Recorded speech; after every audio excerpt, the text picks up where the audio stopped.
Okay, good afternoon. So today we're going to explore this topic of working with clients with diminished capacity.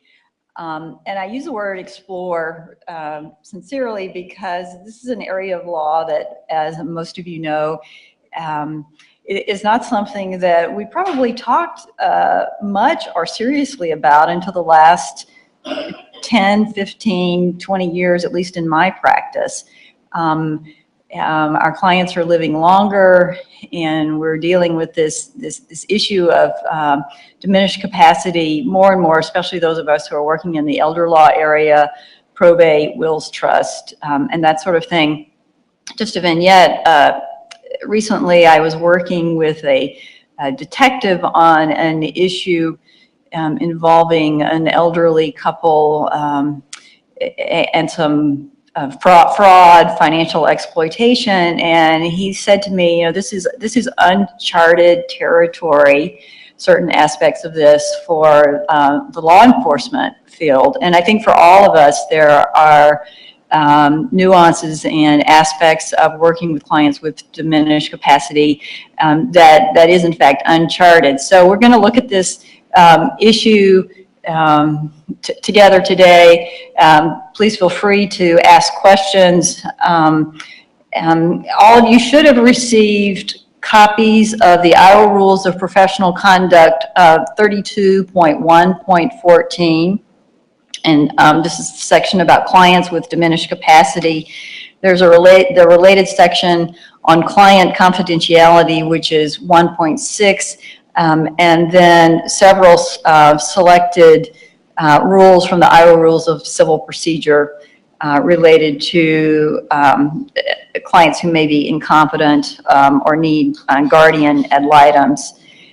So I'm going to start by looking over those rules, and then we're going to talk about the attorney's role in evaluating capacity and some potential limitations to that role.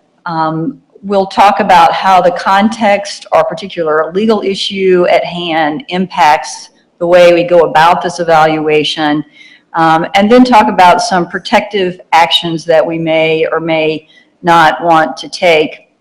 I'd really like to spend the bulk of the time looking at some hypotheticals, case examples that I pull together based on some facts from my own practice, where we can apply these concepts.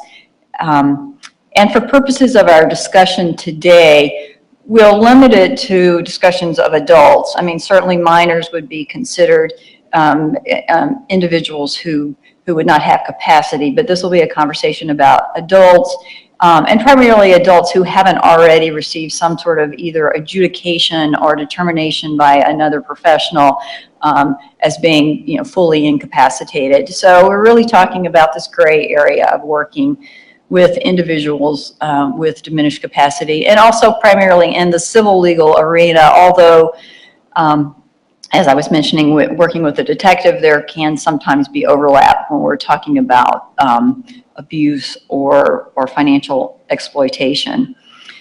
So first, let's look at 32.1.14. And first thing I would say is it really doesn't give us a definition of diminished capacity. Paragraph A, subparagraph A, when a client's capacity to make adequately considered decisions in connection with a representation is diminished, whether because of minority, mental impairment, or some other reason, the lawyer shall, as far as reasonably possible, maintain a normal client relationship, client-lawyer relationship with the client. So when I'm thinking about a normal attorney-client relationship, what comes to mind is a confidential relationship between the lawyer and client, a relationship in which the attorney is able to advocate for what the client wants, a relationship where there's clear communication about the terms of the engagement, issues related to fees, the length of the engagement, the details of what's entailed. And then subparagraph B, when the lawyer reasonably believes the client has diminished capacity, is at risk of substantial physical, financial, or other harm unless action is taken and cannot adequately act in the client's own interest, the lawyer may take reasonably necessary protective action, including consulting with individuals or entities that have the ability to take action to protect the client, and in appropriate cases, seeking the appointment of a guardian ad litem, conservator, or guardian. And then moving on to C, information relating to the representation of a client with diminished capacity is protected by Rule 1.6. When taking protective action pursuant to paragraph B, the lawyer is impliedly authorized under Rule 1.6a to reveal information about the client, but only to the extent reasonably necessary to protect the client's interest. So let's look at 1.6. And again, my own commentary about the rule is that while it provides us with guidelines, the guidelines leave a lot of room for the lawyer's independent judgment. So subparagraph A, a lawyer shall not reveal information related to the representation of a client unless the client gives informed consent, the disclosure is impliedly authorized in order to carry out the representation, or the disclosure is permitted by paragraph B or required by paragraph C. And B and C would not necessarily be related to the issues that we're talking about today. So I think the piece of this rule that is most relevant is that middle phrase, the disclosure is impliedly authorized in order to carry out the representation. So we'll talk a little bit more about that when we're talking about the case examples, because it leaves the burden on the attorney to determine when it's appropriate, when the representation can continue, and when the attorney may be able to reveal confidential information to, say, third parties in order to continue the representation. So with regard to determining capacity, I think it's fair to say that when clients come into our office, we generally assume that they have the ability to properly engage with us regarding the transaction or a legal matter at hand. But questions of capacity are arising more and more, again, for those of us who practice in the area of elder law, probate, wills and trust, and related topics. And it can arise in a number of settings. So it might be an existing client, a client or family that you've worked with for a long time. The client comes in and you're able to observe changes in the client. It might be changes related to their health. It might be age-related. The client may be exhibiting some difficulty with regard to their ability to be clear about what they're there for, what they're asking. You may have a new client that comes in, and some of the red flags may be that the client is struggling to articulate why they're there. More commonly, a client who comes in and is perhaps asking with assistance to engage in some sort of transaction or activity that at least on the surface appears not to be in their best interest. It may raise some issues with regard to capacity. Or you may have a client that comes in with family members who are reporting that the client may be in the early stages of Alzheimer's, for example, or they may have had some other health issue or getting up in age, and they're bringing a family member in to perhaps get their affairs in order, deal with some pending legal questions. So as attorneys, we have an initial burden to make some evaluation as to the client's level of capacity and the extent to which we are able to maintain this, what we call normal attorney-client relationship. And of course, it's evaluated within a context, right? So the question is the capacity to do what? What are they coming to see you for? What's the legal issue at hand? Are they coming to make a will? Are they coming to execute a power of attorney? Is the client there to talk with you about making a significant gift, perhaps a gift of cash, a gift of real estate, a gift of some farm interest? Is the client wanting to enter into some sort of business transaction? Are they wanting to sell property?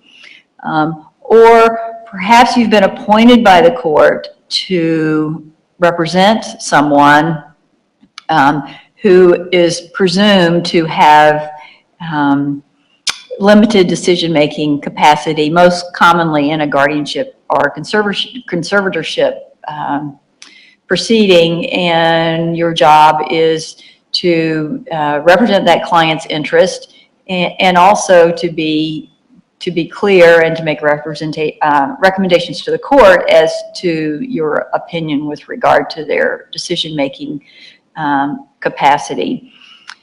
And there are three areas where I think we most commonly find ourselves in a position as attorneys to make assessments of capacity. And the most obvious one, as we've been talking about, is with elderly clients.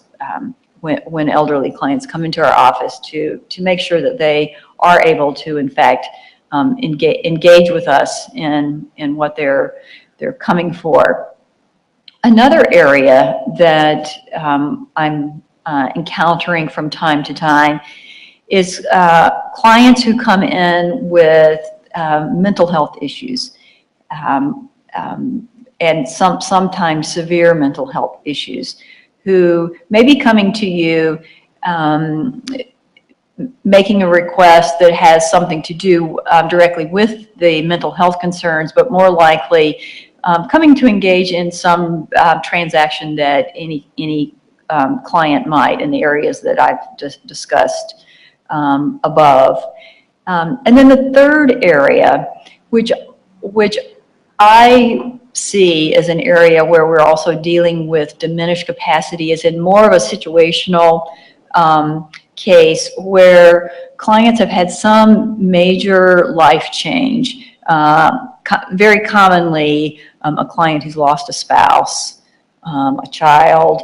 And so this may have some overlap with, it may be an elderly client or a client with mental health issues, but it may not be. It may be a young mother or father.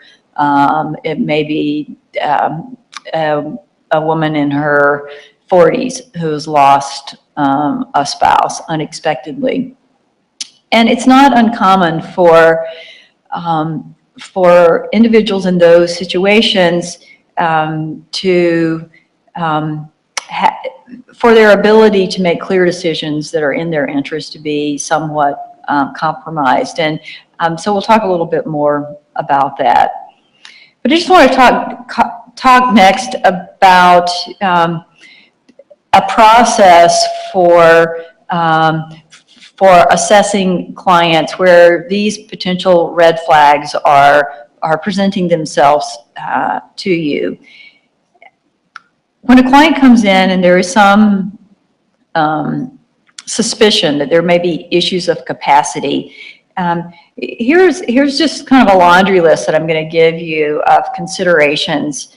One, can the client clearly articulate what they are asking of you and the reason that they are asking you to engage in this particular transaction. Can the client appreciate the consequences of what they are about to engage in?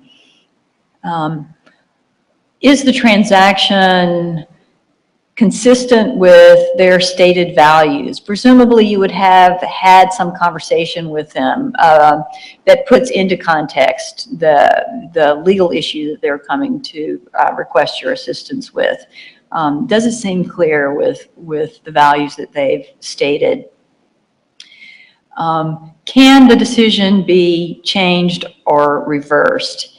And this is really a risk assessment.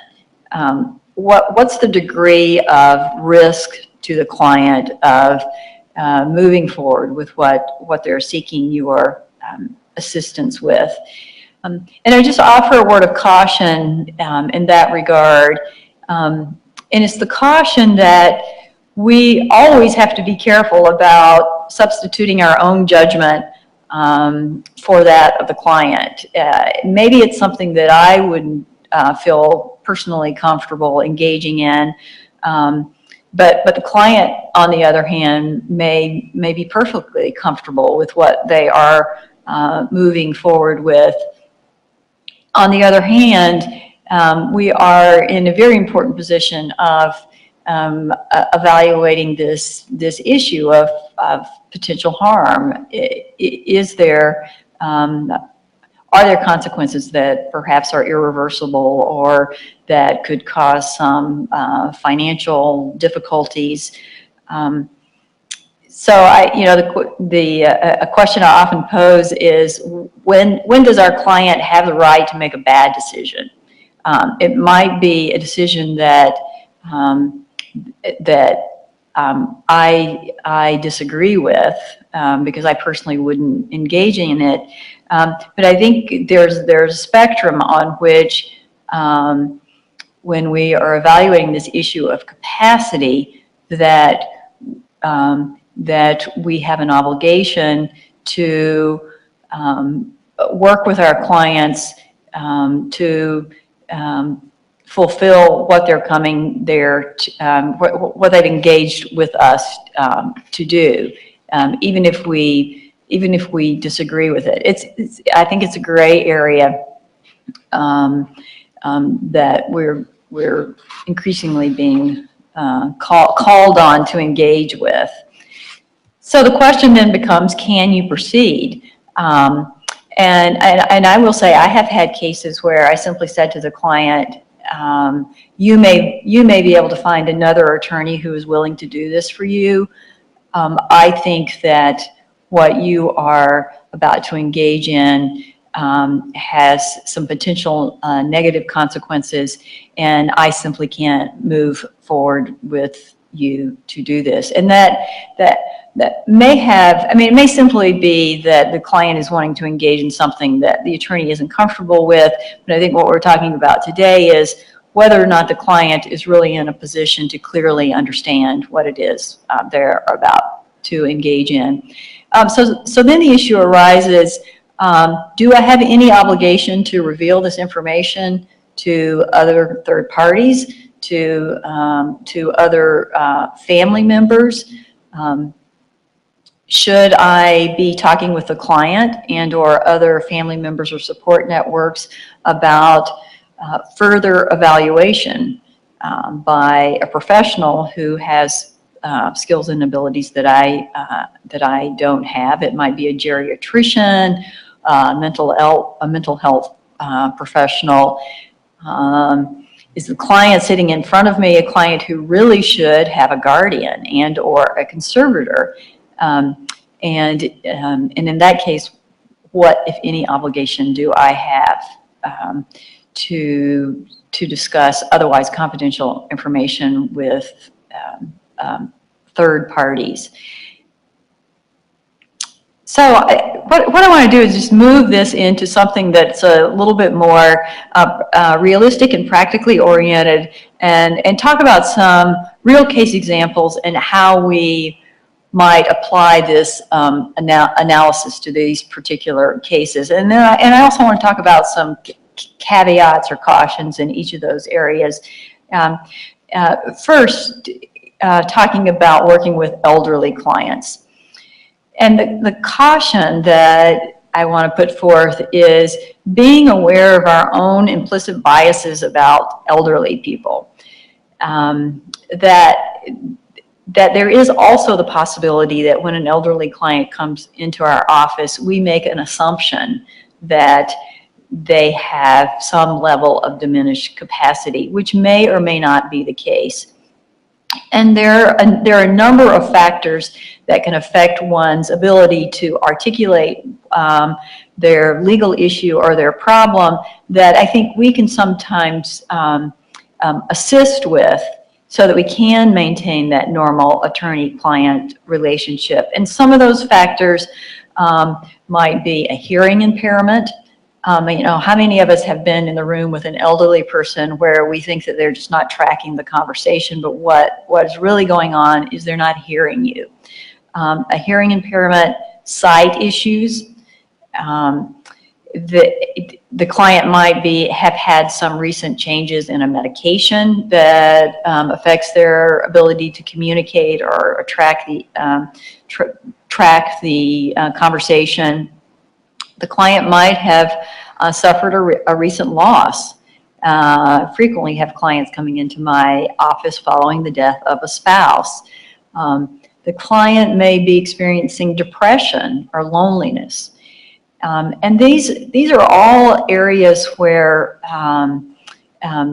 the client's ability to understand their legal issue and to engage with an attorney can be fully intact, but your ability to work with them and move forward may require some additional attention, and it may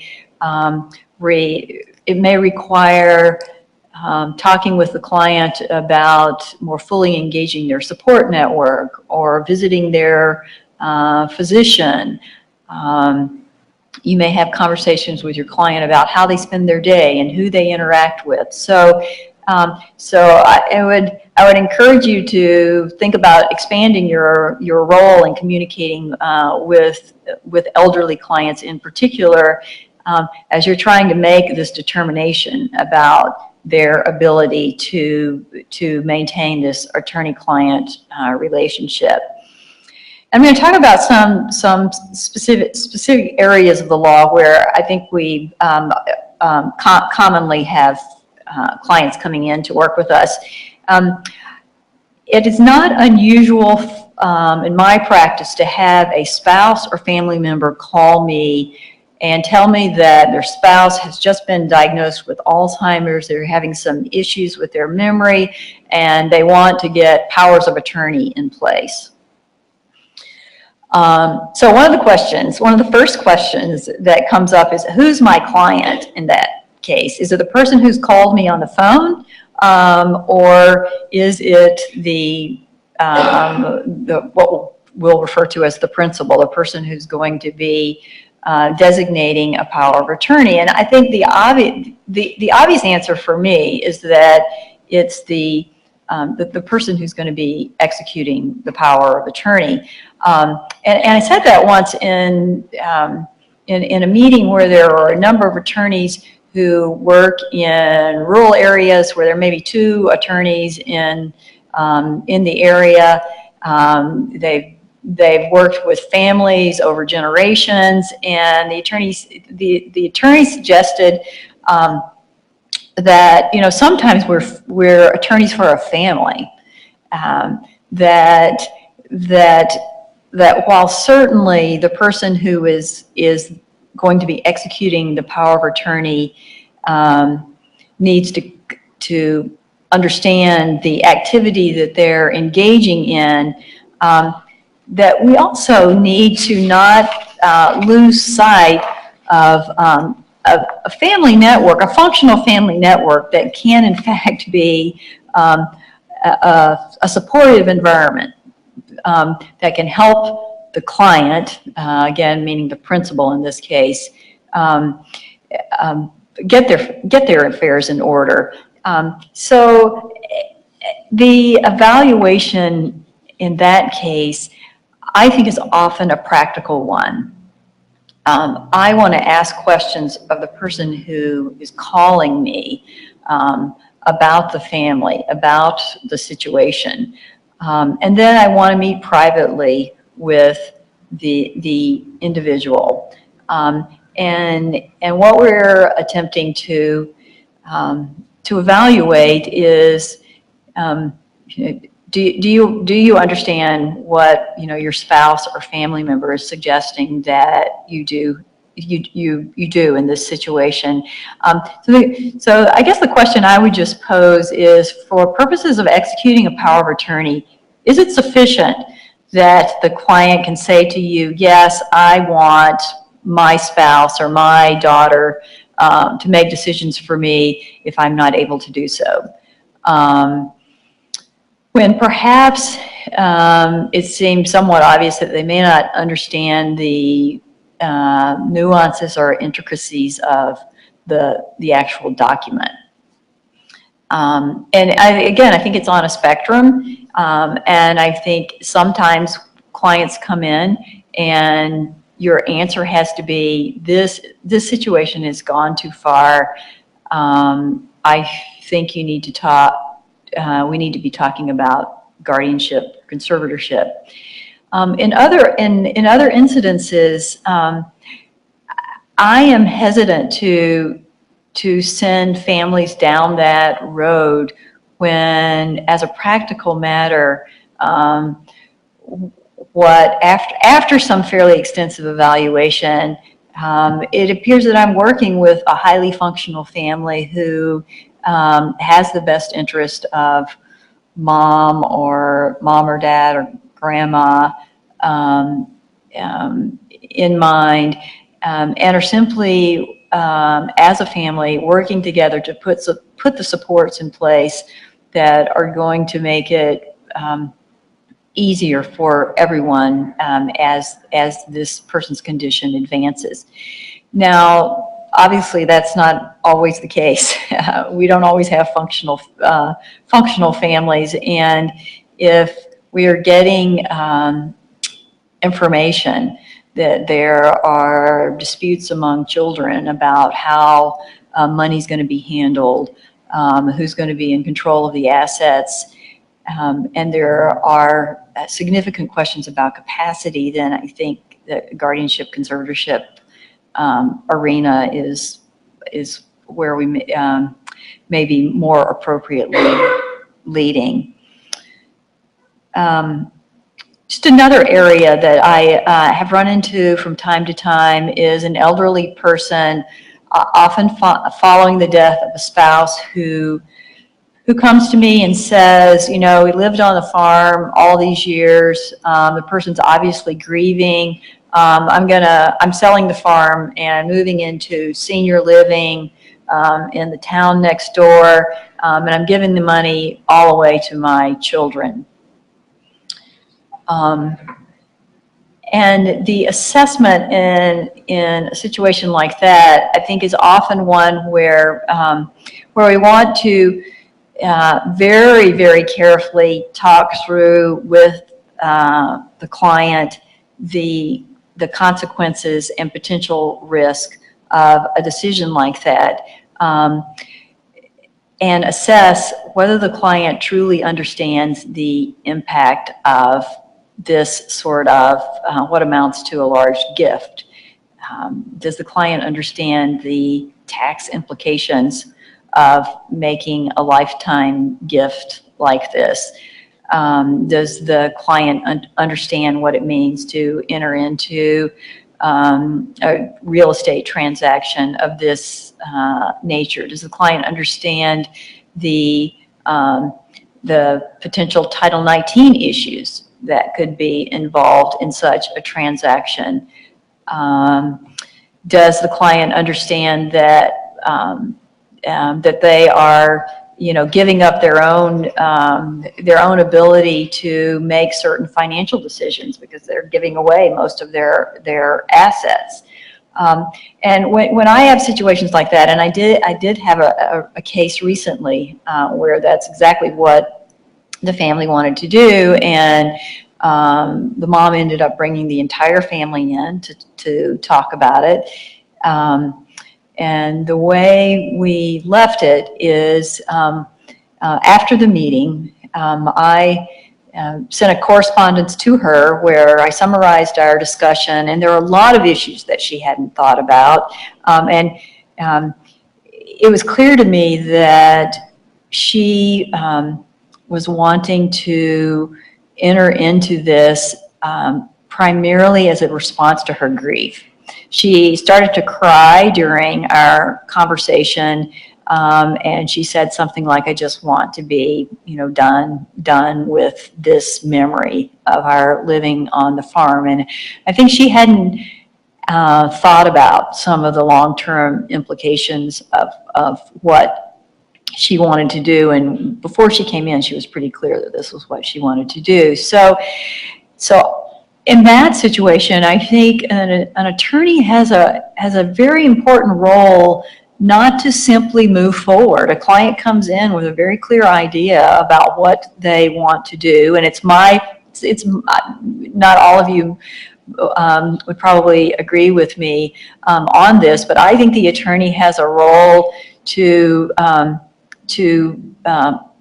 counsel the client about stepping back from their situation, giving it some time. Let me put in writing what we've discussed.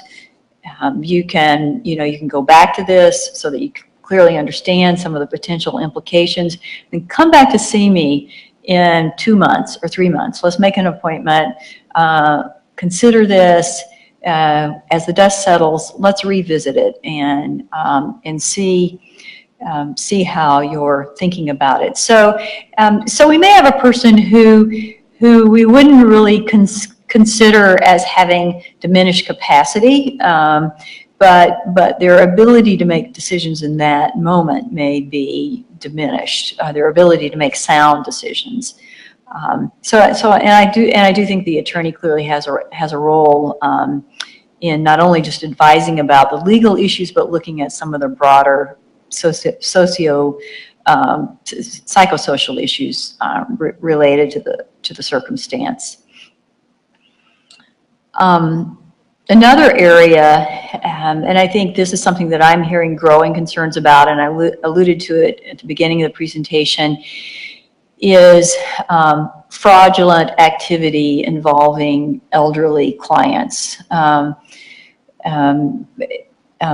Scammers, publishers clearinghouse, sweepstakes, sorts of things, where elderly people, often well-to-do elderly people, who may be lonely, are being engaged in repeated communications by often operations that are originating outside of the United States,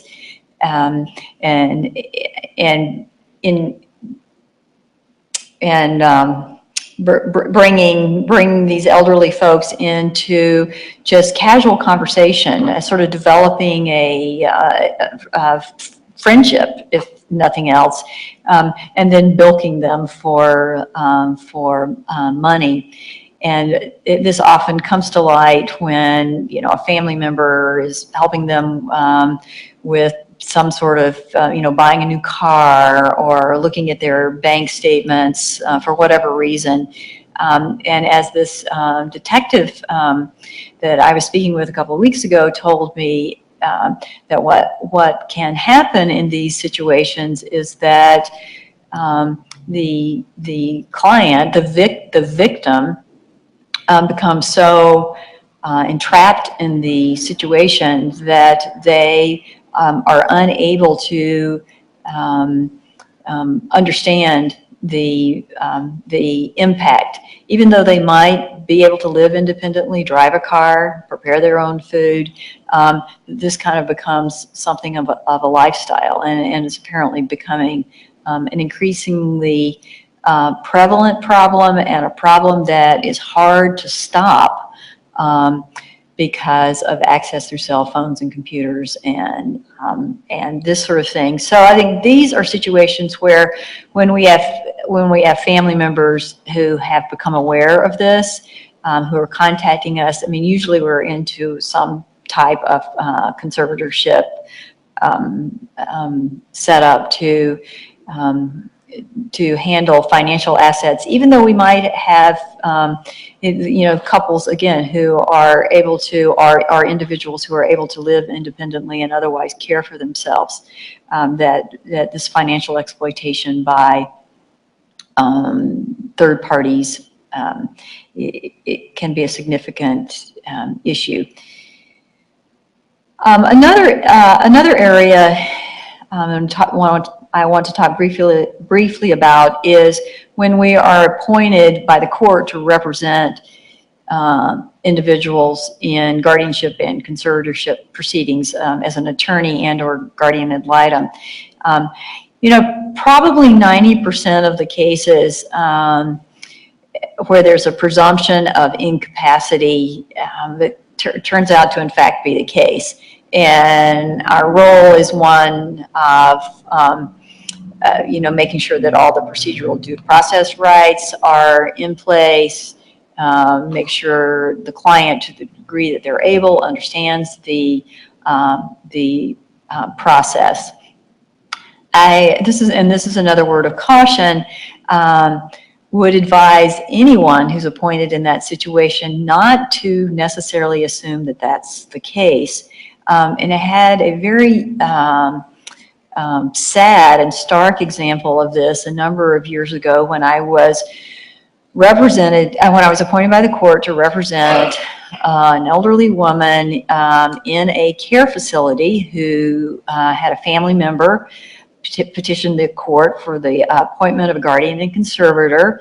She presented to her attorney a letter from a physician that said that she had Alzheimer's disease and she needed a guardian and conservator. And I went to visit this woman on what I thought was going to be, routine, sort of check the box. Yeah, certainly she needs a guardian and conservator. And she says to me, I don't know why they're doing this. I had, I think it was a fall. She ended up in a skilled care facility to rehab. In this case, the client was she was a little zany, but she insisted that she did not have Alzheimer's disease, and then began to relay a story about a very dysfunctional family and long history of dysfunctional relationships with her children and some extended family. And I asked her about the doctor who prepared the letter. And she said, he really didn't evaluate me. He came in and we spent, maybe 20 minutes together. And that was it. It was the only time I saw this doctor. So in that case, I realized that my ability to assess the situation was limited. I really didn't know, and I didn't have the ability to fully understand the situation. So, with her permission, we had a psychologist come in and evaluate her.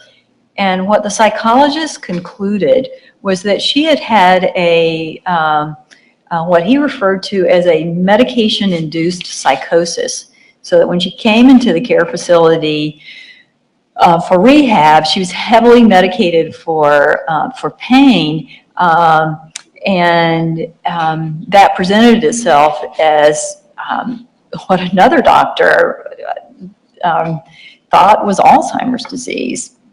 Probably just a routine visit with her. It looked a lot like what other residents of the facility were experiencing, and what he had seen is Alzheimer's disease. And it was a sad circumstance where the family seized that moment in an attempt to to gain some control over her finances. And that case was ultimately dismissed by the court. So I think that's an unusual situation. It doesn't happen that often, but again, it would caution you to be aware of your biases, just like I think the physician in that case had an implicit bias about what this person's condition was, and to take seriously your job in representing these clients and assessing their capacity when they are expressing some doubt in particular. Another very common situation that I'm sure we've all seen is clients who come in later stages of life who want to either prepare or change a will. And maybe they're changing it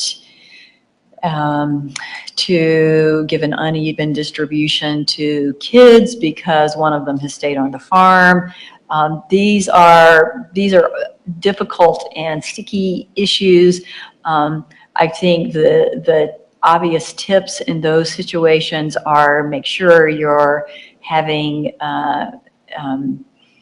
conversations confidentially with your client, and going through these assessment questions that I raised earlier, to one, be clear that there's not some undue influence that is going on, and that perhaps the client, in some diminished circumstance or as their capacity to clearly think about these issues has been diminished, that they are not making a decision that perhaps they are not fully capable and confident of making at that time. And again, they're very difficult situations, and I would encourage attorneys to, again, not see their role as a narrow one. That if there are these red flags, then I think we have some ethical obligation to explore somewhat more broadly. And while certainly we can never absolutely prevent a will contest, or ensure that there are not going to be unhappy family members, I think if we do our job well on the front end, those things are less likely to occur down the road. I'm going to move on from working with elderly clients to working with clients who may have mental health issues. And the caveat that I want to say with regard to that, and again, I think it has to do with perhaps our biases that one can have with regard to people who have mental health issues, is that a diagnosis of a mental health disorder does not necessarily equate with diminished capacity. So a person could have bipolar disorder or schizophrenia or anxiety or depression. And as attorneys, we should never assume that because they have been given this particular diagnosis or label, that they are not able to make informed legal decisions. But again, it requires some assessment, going through the questions that we discussed earlier, and it can a client's ability in that context to make decisions can depend on how well controlled their mental health problem may be at the time, their life circumstances at the time, the availability of support networks who are helping them maintain their lives in a healthy and positive way. And I'll give a case example of someone that I worked with who I would say probably had the most severe level of of disabling anxiety and of any client I've probably ever seen. And this person came to me because there was a real estate dispute. A family member brought this person in to see me, and really the person had been so highly anxious that they were almost dysfunctional, and they would stay awake for 4 days in a row. They were somewhat socially isolated, somewhat paranoid. But what I discovered in this particular client, who was, by the way, extremely bright, well-read, interesting person, but because of his mental health issues, had burned a lot of bridges, and really had become somewhat socially isolated. And I discovered that when he was functioning well, he could handle transactions like any of us, and his functioning had to do in large part with whether or not he was in communication with his children, whether or not his general health status was intact, whether he was getting sleep, whether he was regularly seeing the physician or therapist that he was working with. And when he was doing well, he was very capable of handling his estate planning, of making reasoned decisions about making gifts. He managed some real estate.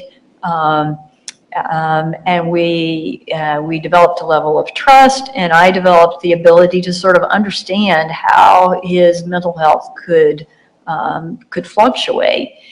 There would be other times when he would come to me and want to do things very compulsively, and I knew that he wasn't doing well. And those would be things like change his will in a very drastic way.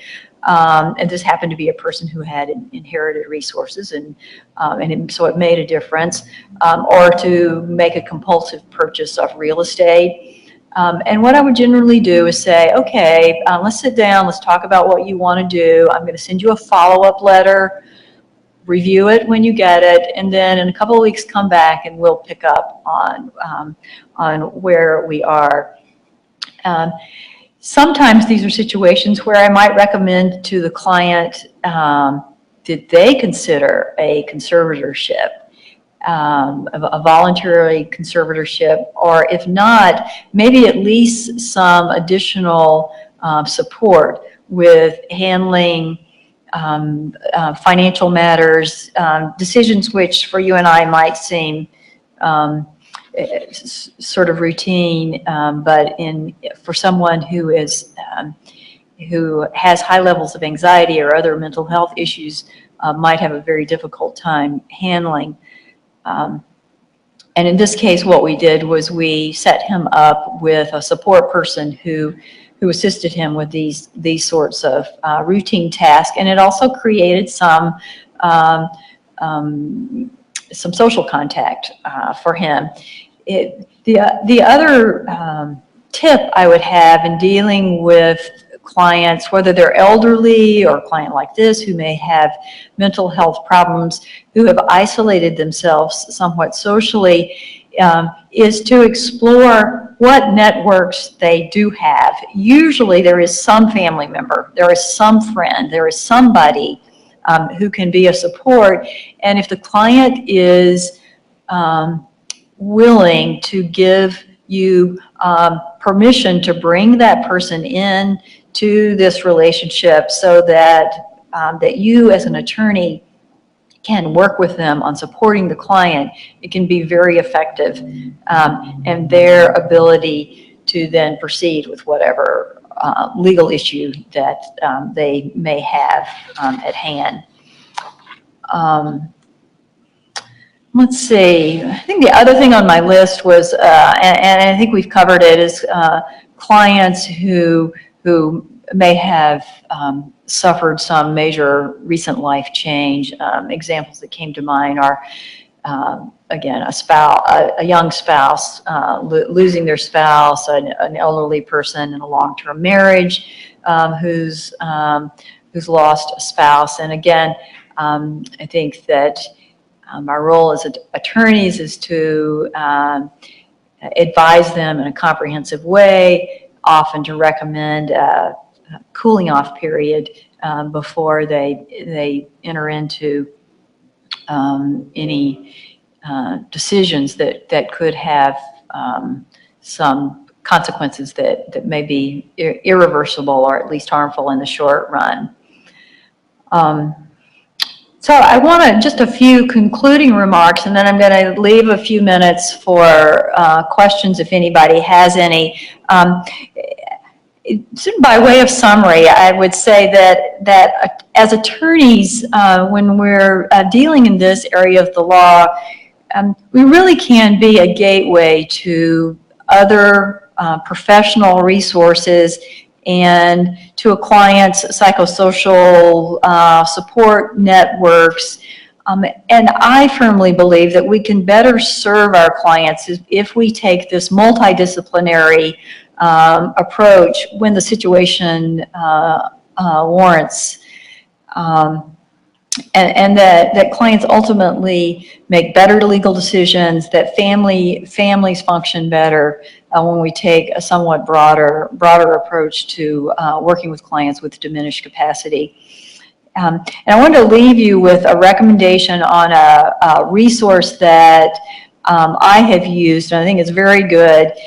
It was a publication by the American Bar Association's Commission on Law and Aging in consultation with the American Psychological Association. It's called Assessment of Older Adults with Diminished Capacity, a Handbook for Lawyers. And it is very much of a handbook with some very practical suggestions of how to deal with some of the situations that we have talked about. So you can Google it and print off the handbook. It's available to the public. So I think I'm going to stop there.